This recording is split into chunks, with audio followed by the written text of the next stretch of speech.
Hello students, welcome to AB classes. हम लोग यहाँ पर सब्जेक्ट मटेरियल साइंस की कॉम्पिटिटिव एग्जाम एंड इंटरव्यू के पर्पस से तैयारी कर रहे हैं और अभी जो टॉपिक चल रहा है वह है मटेरियल की प्रॉपर्टीज। मटेरियल की प्रॉपर्टीज के कुछ क्वेश्चन हम लोग समझ चुके हैं, इसलिए आप देख सकते हैं पार्ट नंबर 5 तक हम लोग पहुंच चुके हैं। इससे पहले जो भी वीडियो मैं अपलोड कर चुका हूं वह सभी वीडियो आपको मिल जाएंगे, क्योंकि मैंने एक प्लेलिस्ट बना दी है और प्लेलिस्ट का नाम है मटेरियल साइंस एमसीक्यू क्वेश्चंस। और इस प्लेलिस्ट की लिंक मैं डिस्क्रिप्शन बॉक्स में भी दे दूंगा, जिससे कि आप लोग इससे पहले जो वीडियो मैं अपलोड कर चुका हूं वह देख सकें। तो चलते हैं, स्टार्ट करते हैं पार्ट नंबर 5। सभी क्वेश्चन को मैंने एक्सप्लेन किया है, वो भी लिखित में, जैसा कि अभी मैं बताऊंगा तो आपको अच्छे समझ में आ जाएगा। ये जो क्वेश्चन है इसको मैं पढ़ के सुना रहा हूं, ध्यान से देखें क्या लिखा हुआ है। Which of the following is a property of ceramic. Question पूछ रहा है कि सेरेमिक की प्रॉपर्टीज इनमें से कौन सी है, सेरेमिक की प्रॉपर्टीज इनमें से कौन सी है। तो ये जो प्रॉपर्टीज है मुझे लगता है और सही बात भी है, मैक्सिमम स्टूडेंटों को प्रॉपर्टीज याद नहीं होगा। सेरेमिक एक ऐसा मटेरियल है जिसमें जंग नहीं लगती है, जंग को रेजिस्ट करता है, मतलब कोरोजन को रेजिस्ट करता है। तो इसका वैसे ऑप्शन सी हो जाएगा, सी ऑप्शन राइट हो जाएगा। अब आप लोग सोच रहे होंगे कि सर ने एक्सप्लेन तो किया ही नहीं, कुछ समझाया ही नहीं, तो जो सेरेमिक है इसकी प्रॉपर्टीज आपको याद होनी चाहिए, नहीं है याद तो अभी मैं बता रहा हूं, वही मैं आपको स्टार्टिंग में बताना चाहता था कि मैंने सभी क्वेश्चन जो पूछे गए हैं उनको एक्सप्लेन किया लिखित में, हिंदी और इंग्लिश में, जिससे आप एग्जाम की बहुत अच्छे से तैयारी कर सकें और यहां पर इंटरव्यू की भी तैयारी होगी। कैसे, जैसे कि सेरेमिक की कोई प्रॉपर्टीज पूछता है तो आप लोग क्या बताओगे, जो यहां पर लिखी है सब याद कर लोगे। क्या लिखा, टाइपिकल प्रॉपर्टीज ऑफ सेरेमिक क्या होती है, high hardness, high elastic modulus, low ductility, good wear resistance, high resistance to corrosion and chemical attack, high weather resistance, high melting point, high working temperature, low thermal expansion, low to medium thermal conductivity, good electrical insulation, low to medium tensile strength, high compressive strength. तो ये आपको याद करना पड़ेगा, इसलिए मैंने कहा था मैं सब कुछ एक्सप्लेन करूंगा और वो भी लिखित में आपको मिलेगा। तो सेरेमिक की प्रॉपर्टीज आपको याद होनी चाहिए, कोई पूछता तो मैं बता सकता हूं, नहीं तो जिस तरह का क्वेश्चन पूछा गया उस तरह का भी पूछा जाता है तो आपसे बन जाएगा। नेक्स्ट क्वेश्चन में लिखा हुआ है, क्या लिखा, cup and cone fracture is observe in the fracture of. क्या कह रहा है, कप और कॉन फ्रैक्चर किसके फ्रैक्चर में देखा जाता है, मतलब किस मटेरियल में जो फ्रैक्चर होता है उसमें कप एंड कॉन टाइप देखा जाता है। कप एंड कॉन टाइप देखा जाता है किस टाइप के मटेरियल में जो फ्रैक्चर होता है, जैसे कि यहां पर लिखा ब्रिटल मटेरियल में, डक्टाइल मटेरियल में, एडवांस सेरेमिक मटेरियल में, नन ऑफ दीज। ये जो देखा जाता है ये देखा जाता है डक्टाइल मटेरियल में। किसमें, डक्टाइल मटेरियल में। डक्टाइल मटेरियल में क्योंकि मैं डायरेक्ट आंसर बता दिया, लेकिन आंसर बताने के बाद अब मैं एक्सप्लेन करूंगा, वो भी लिखित में। जैसा मैंने कहा हवा में यहां पर कुछ नहीं है जिससे क्योंकि हवा में क्या होता है, बहुत कुछ बोल देते हैं, फिर आप लोग लिखने में परेशान होते हो, लिख नहीं पाते सही से उतना अच्छा जितना लिखना चाहिए। तो आप नोट्स भी बना सकते हैं, जैसा मैं आगे बताऊंगा।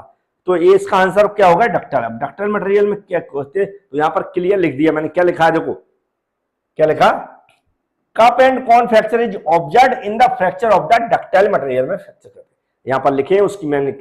कप एंड कॉन फ्रैक्चर किसमें हो सकता है, एल्युमिनियम और माइल्ड स्टील। किसमें, एल्युमिनियम एंड माइल्ड स्टील। किसके एग्जांपल है, हमारे डक्टाइल मटेरियल के हो गए। तो क्या हो सकती है, माइल्ड स्टील कप, जैसे कि नेकिंग है, कैविटी फॉर्मेशन हो गया, कैविटीज हमारा क्या है, कोलेक्स हो गया, और ये क्या फॉर्म एंड इलिप्टिकल क्रैक हमारा हो गया। इसके अलावा क्रैक प्रोपगेशन हो गया, फ्रैक्चर हो गया to the stress direction, perpendicular to the stress. ये जो हमारे कप एंड कॉन टाइप के फ्रैक्चर होते हैं वो कुछ इस तरह के होते हैं जो यहाँ पर नाम लिखे हुए हैं, इसलिए इनको क्या cup and cone type fracture बोला जाता है। तो उम्मीद है ये भी आप समझ में आ गया होगा, क्योंकि कप एंड कॉन टाइप का जो फ्रैक्चर होता है ये हम लोग बुकों में नहीं पढ़ते हैं, ना थ्योरी एग्जाम के समय तैयारी करते हैं, लेकिन देख रहे हैं आप इस तरह के एग्जाम में क्वेश्चन पूछे जाते हैं। ये सभी क्वेश्चन जो मैं लेकर आया हूं ये पिछले एग्जामों में कई कई बार रिपीट हो चुके, कई बार रिपीट हो चुके, समझ लो वेरी वेरी इंपॉर्टेंट क्वेश्चन मैं लेकर आया हूं। लेकिन साथ में जो एक्सप्लेन किया इसका मतलब है कि इससे आपके और आने वाले क्वेश्चन भी बन जाएंगे। नेक्स्ट क्वेश्चन में क्या लिखा हुआ है यहां पर देखते हैं, क्या लिखा है, यह प्रोसेस किसी, क्या लिखा, स्टील स्ट्रक्चर के भीतर, क्या लिखा, डक्टाइल अपशिष्ट स्ट्रेस को समाप्त करने के लिए घटक का संपीड़न अपशिष्ट प्रतिबल उत्पन्न होता है। क्या कह रहा है, process induce compressive residual stresses on a component to notify the tensile residual stresses within the steel fracture. Question में पूछ रहा है जो स्टील फ्रैक्चर होता है जिसमें एक प्रोसेस होती है, किसके अंदर, हमारी स्टील स्ट्रक्चर के अंदर, जो उसके जो इंटरनल रेजिस्टेंस है, कौन से इंटरनल रेजिस्टेंस है, उसको समाप्त कर देती है। स्टील स्ट्रक्चर के अंदर इंटरनल स्ट्रेस को समाप्त कर देती है, ऐसी कौन सी प्रोसेस होती है, इन्होंने पूछा कौन सी प्रोसेस होती है। तो ये जो प्रोसेस होती है ए बी सी डी, ये डी है ना, ऑटोमेटिक ले लेता कई बार, तो ये इसको मैं डी ऑप्शन दे देता हूं। तो ये जो होती है हमारी, वह होती है शॉर्ट पिनिंग, शॉर्ट पिनिंग होती है, शॉर्ट पिनिंग कौन सी होती है, शॉर्ट पिनिंग होती है। तो इसको आपको याद रखना है कौन सी होती है, शॉर्ट पिनिंग होती है, जो इंटरनल जो रेजिस्टेंस होती है स्टील स्ट्रक्चर के अंदर उनको समाप्त करने के लिए की जाती है।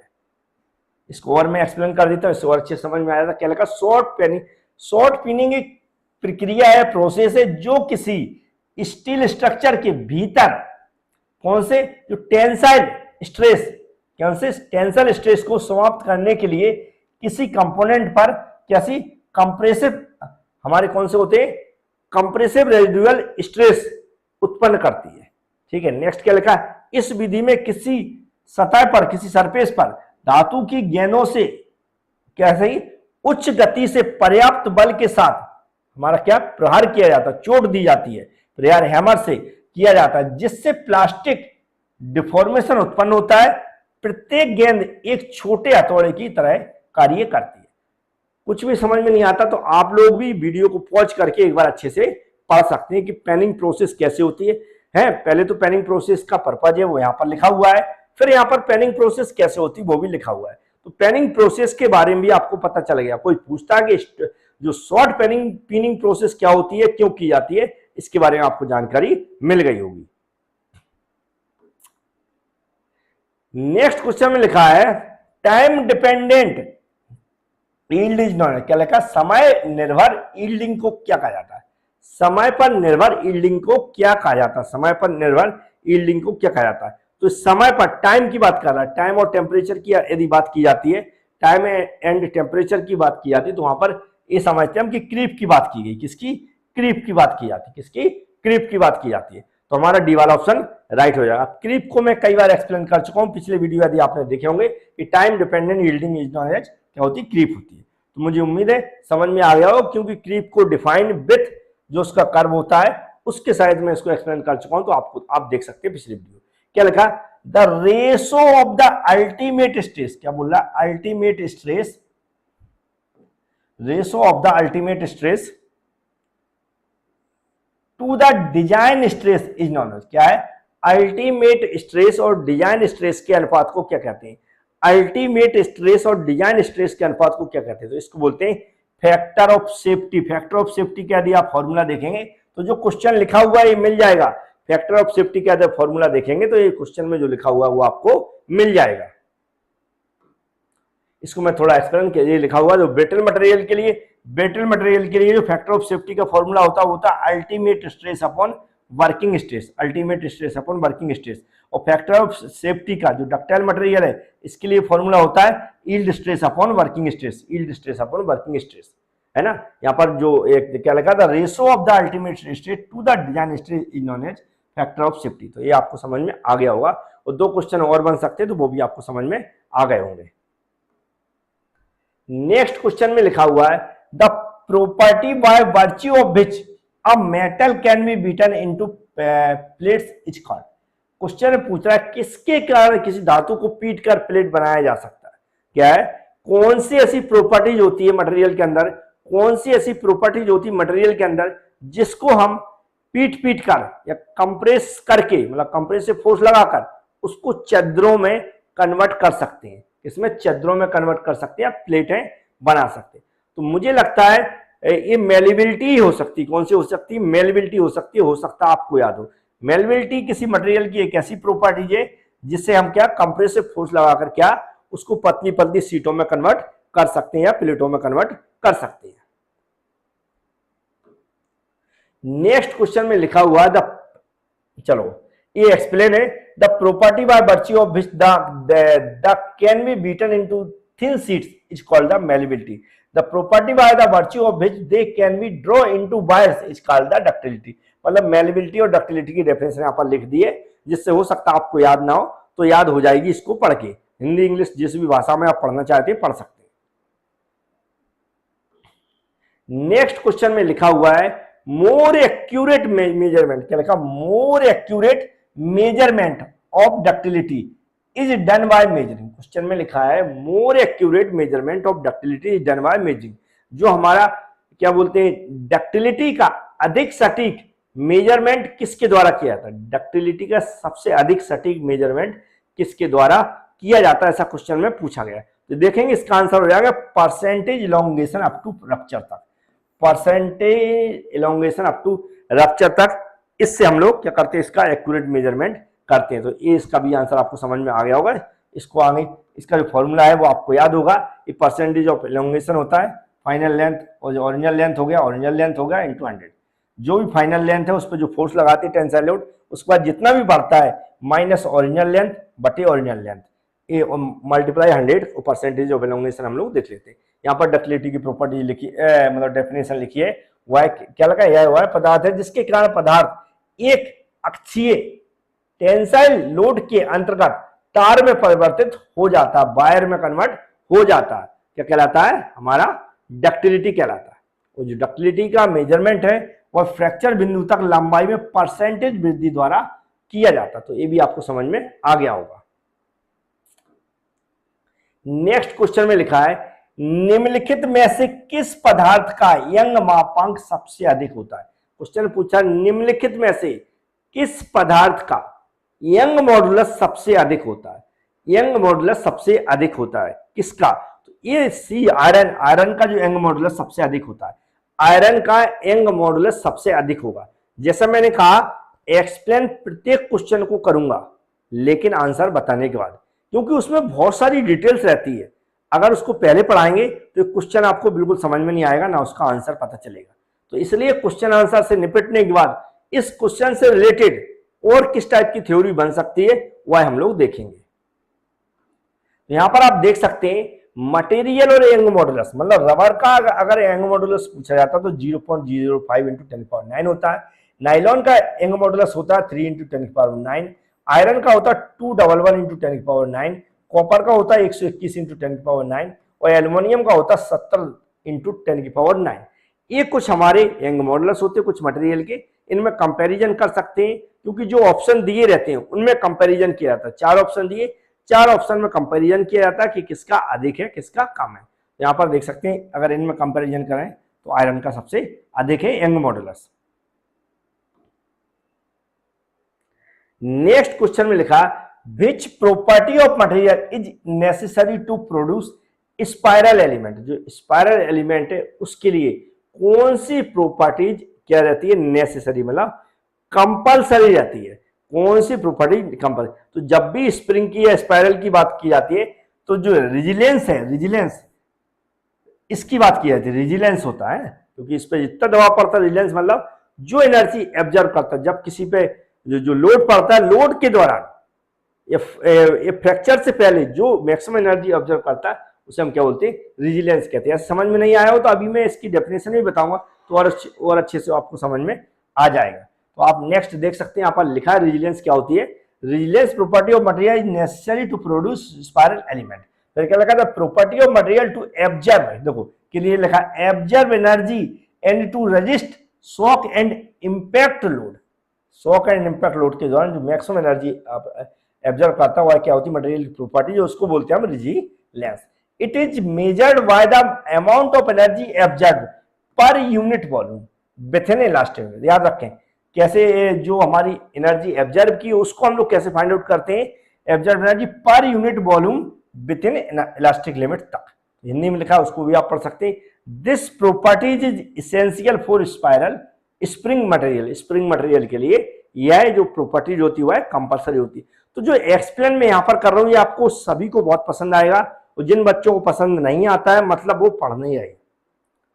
मैं ये नहीं कहता हूं कि मेरी आवाज आपको सुनाई दे रही है नहीं दे रही है, सुन रहे हैं तो बहुत अच्छी बात है, लेकिन वीडियो को पॉज करके तो पढ़ सकते हैं, नोट्स बना सकते हैं।